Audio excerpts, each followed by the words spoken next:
दर्शकों, आप सभी का फिर से एक बार से स्वागत है स्टडी विद निकिता में। आज हम क्रिएटिव एंड इंक्लूसिव एजुकेशन के इम्पोर्टेंट क्वेश्चन करने वाले हैं, जो हमने निकाले हैं प्रीवियस ईयर क्वेश्चन के बेस पर।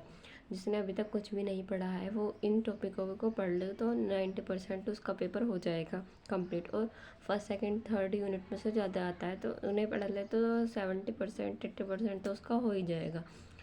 तो देखते हैं।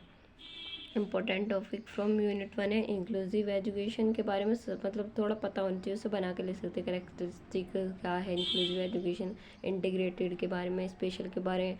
इन दोनों का डिफरेंस भी पूछ लिया जाता है कभी कभी। इनमें से दो का डिफरेंस पूछ लेता है, तीसरी की डेफिनेशन पूछ लेगा, ऐसे पूछ लेता है। कौन सा टाइप ऑफ मेन स्ट्रीमिंग क्या है, थोड़ी डेफिनेशन बताओ तो आप बना के भी लिख सकते हैं। इतना historical perspective for inclusive education, ये मेन इम्पोर्टेंट टॉपिक है बहुत यूनिट वाइज से। कोई ना कोई क्वेश्चन इन तीनों में पहले 3 टॉपिक से तो ज़रूर आता है। एक रिवोल्यूशन काउंसिलिंग ऑफ इंडिया है, वो मतलब और में करके आ जाता है इनमें, वो शायद इसमें डाला नहीं है। ये फर्स्ट के हैं ये टॉपिक। सेकंड यूनिट के हैं ये ज़्यादातर लॉन्ग में आते हैं जो फर्स्ट के हैं, और जो सेकंड यूनिट के हैं ज़्यादातर शॉर्ट में आते हैं। Autism spectrum disorder, gifted children, expression children, talented children, visual impaired children, hearing impaired children, handicap children, mental retard backward children, emotional disturbance children, slow learners, learning disabled children. इनकी थोड़ी थोड़ी definitions और characteristic देख लोगे तो आप थोड़ा बना के भी लिख के आ सकते हो। Important topic for Unit 3: cooperative learning, collaborative learning and skill group learning, peer tutoring, team teaching, remedial help. Important for Unit 4: inclusive school, role of teacher in inclusive school, classroom management, physical handicap management, inclusive disabled children, qualities of good teacher in inclusive school. Unit 5 से guidance and counselling जरूर आता है। PW act आ सकता है। International policy on education NEP में कोई सन 2020 की ज़्यादा पूछी जा रही है। Function of NCT, national council of teacher education पूछ।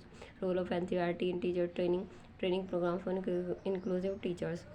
और हमें एक बात और इम्पोर्टेंट डिस्कस करनी थी कि कॉपी कैसे लिख सकते हो। कॉपी पे हमें ज़्यादा बॉल पेन यूज़ करना, क्योंकि जेल पेन थोड़ा फैल जाता है, तो बॉल पेन यूज़ करना। और कॉपी के दोनों तरफ लाइन नहीं खींचनी, बस एक तरफ लेफ्ट हैंड साइड मतलब इधर वाली साइड लेफ्ट हैंड साइड की तरफ लाइन खींचनी है। दोनों तरफ लाइन खींचती हैं तो मार्जिन बहुत कम बचता है उसमें, फिर एग्जामिनर को पॉइंट अच्छे लगते हैं। और जो हेडिंग जो फर्स्ट आंसर नंबर फर्स्ट लिख के जैसे उसका मेन जो टॉपिक होगा, जैसे स्पेशल एजुकेशन, उसे थोड़ा हाईलाइट कर दीजिए, ऐसे करके लिख सकते हैं। और जो उसकी क्वेश्चन की शुरुआत और जो एंड है वो ज़बरदस्त होना चाहिए। चाहे आप बीच में थोड़ा कम भी लिख सकते हैं, बीच में थोड़ा अपने आप बना के लिख सकते हैं, अपने पास से कुछ भी लिख सकते हैं, पर जो शुरुआत है और जो एंडिंग है वो ज़बरदस्त होनी चाहिए। Thank you so much. Subscribe for more. और टॉपिक की मतलब और जो बुक है उनके भी टॉपिक आएंगे। Thank you so much.